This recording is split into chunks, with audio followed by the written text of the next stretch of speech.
wreath-laying ceremony was held today in the courtyard of the Vukovar Velepromet Company in honor of the more than 10,000 civilians and POWs that were interred in the Serb-run concentration camp in 1991.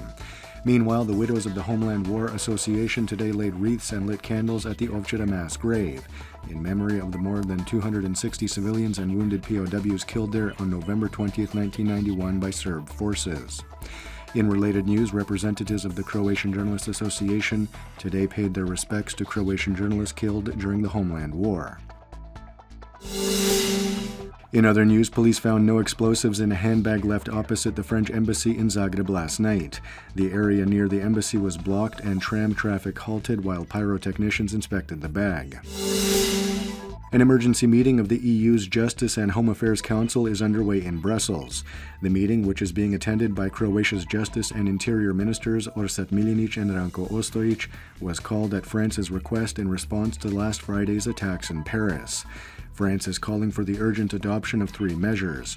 First, that all countries exchange airline passenger lists. Second, that gun controls be increased. And finally, that surveillance of the EU's external borders be strengthened.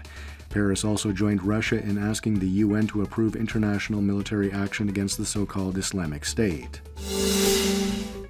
More than 420,000 migrants have passed through Croatia since mid-September, and as they continue to arrive in Croatia, neighboring Slovenia continues to put up razor wire fences along the two countries' shared border.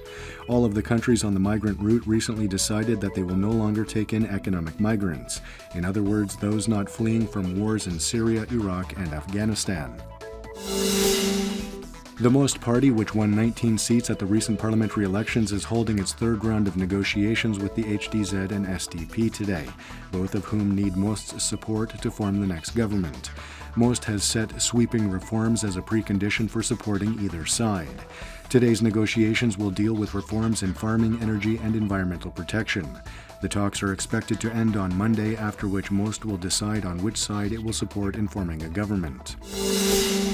A court has remanded to 1 month's custody football manager and the executive director of the Dinamo Football Club, Zdravko Mamić, his son Mario, and businessmen Igor Krota and Sandro Stipancic.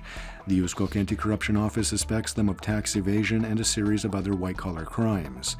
Mamic's bail has been set at just under €2 million.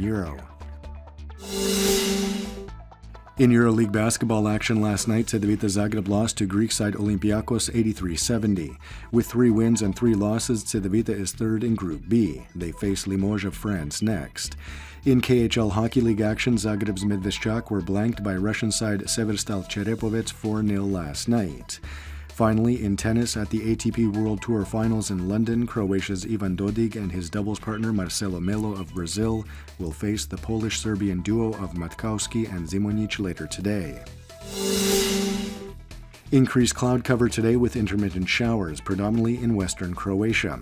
The east of the country will see the most sun.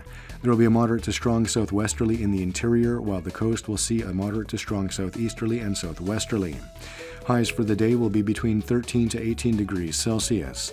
The 3-day forecast for the interior calls for cloud cover, rain, and colder temperatures this weekend. Expect some snow at higher elevations. Monday will see some sun. Heavy rains and thunderstorms on the coast. There will be a gale-forced southeasterly in southern Dalmatia with a gale-forced northeasterly on the northern Adriatic. Some rain is expected on Sunday and Monday. Winds will begin to subside and temperatures will drop noticeably on Sunday.